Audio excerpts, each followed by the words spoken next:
very pleased with that. On top of this, this piece of structure, we actually built a school. This was the second integral piece that we wanted to build. These are the kids standing in front of it.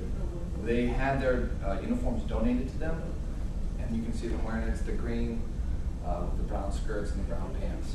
They're standing in front of it. The school's name is Wisdom Academy. I think the next picture has a piece of their mantra. It says, "Today's struggle is tomorrow," which is kind of a cool motto to have. It can teach grades K through 7th, or at least house to teach grades K through 7th. And it was very moving to see this was built during that same time as their home. The last piece of structure or facility that we wanted to have was a visitor center.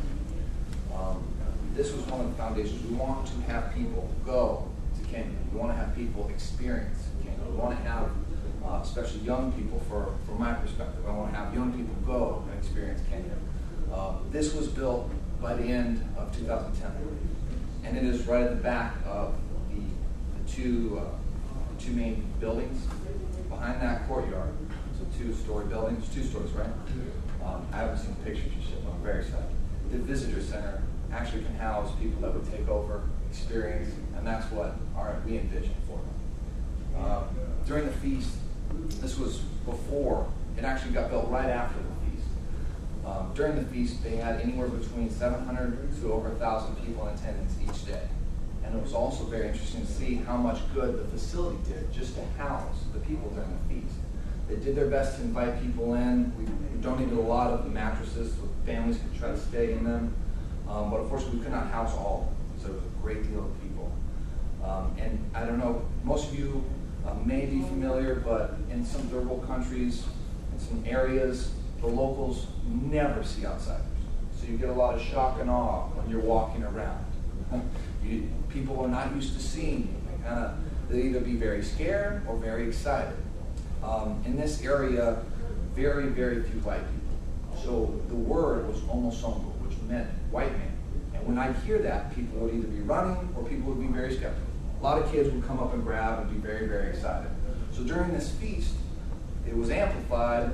Walking around during this time, well, you'd hear Omosongo yelled everywhere. Very weird for me.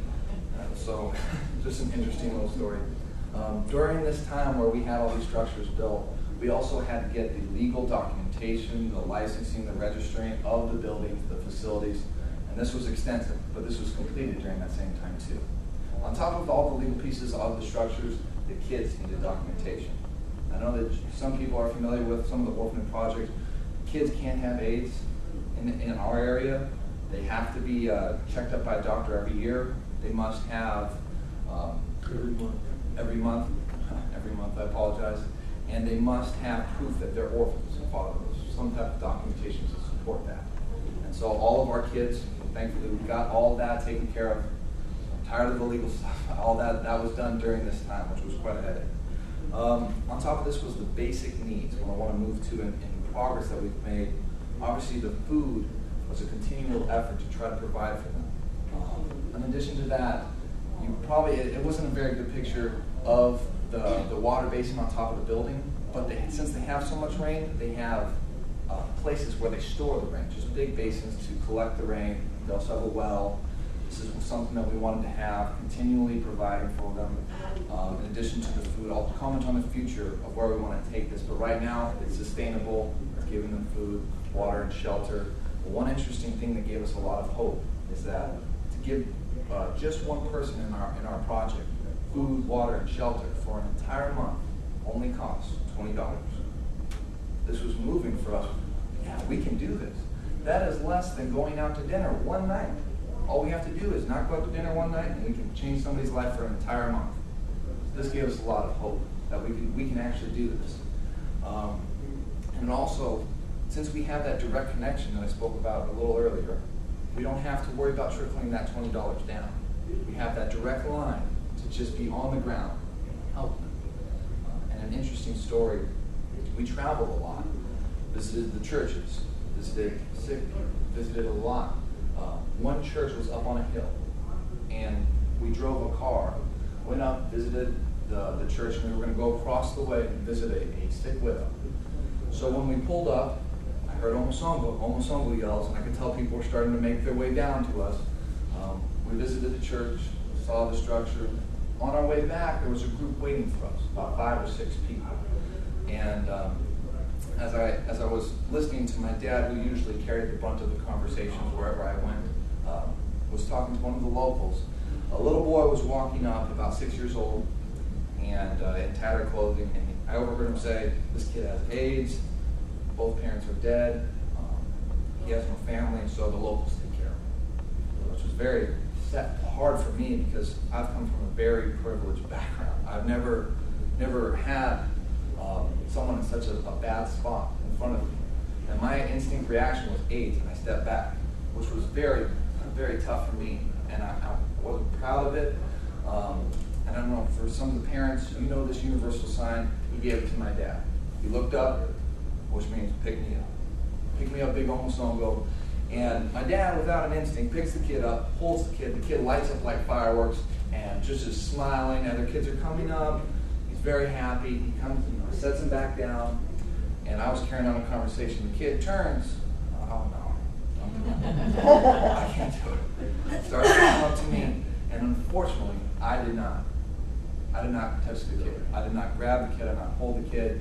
He gave me the sign, and I just ignored him. The kid walked away. For some reason, somebody said, "I'm going to give him a second chance." So I felt a tug on the back of my pants about 5-10 minutes later, and that kid was back. He said, "You know what, I'll give you one more shot, idiot."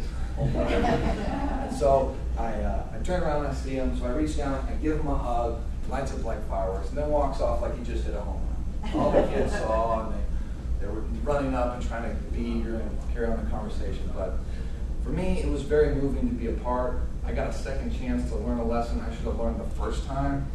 And it's not a very proud story, as you can tell, but I'm very thankful that I experienced that. But it shows that direct connection with having people that are right there, that can make that difference, that don't have to go through any type of trickle-down method.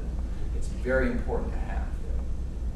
The other areas of progress with the schooling, right now we have the caretakers providing education for them. Also, I know my dad may be able to comment more on this. During church, we obviously take them out, have them do some Bible studies, but we also have the caretakers teach them during the days because they're already providing the laundry, the cooking, the cleaning, just mending and taking care of these kids. So that's the schooling piece. The awareness that we've progressed in is, I think the last speech we gave was the Optimist Club in Palm Desert in California. So we continue trying to give speeches. We continue to try to have grassroots, kind of word of mouth, share it with everyone we can, as much inspiration as we can. One interesting piece that happened to me when I was in college, I studied business. And I had a small group of people who, through my projects, I had to do regular projects. I always said, let's do a project about the kids in Africa. And I was the guy who always offered that one. Always so much that they got tired of me. But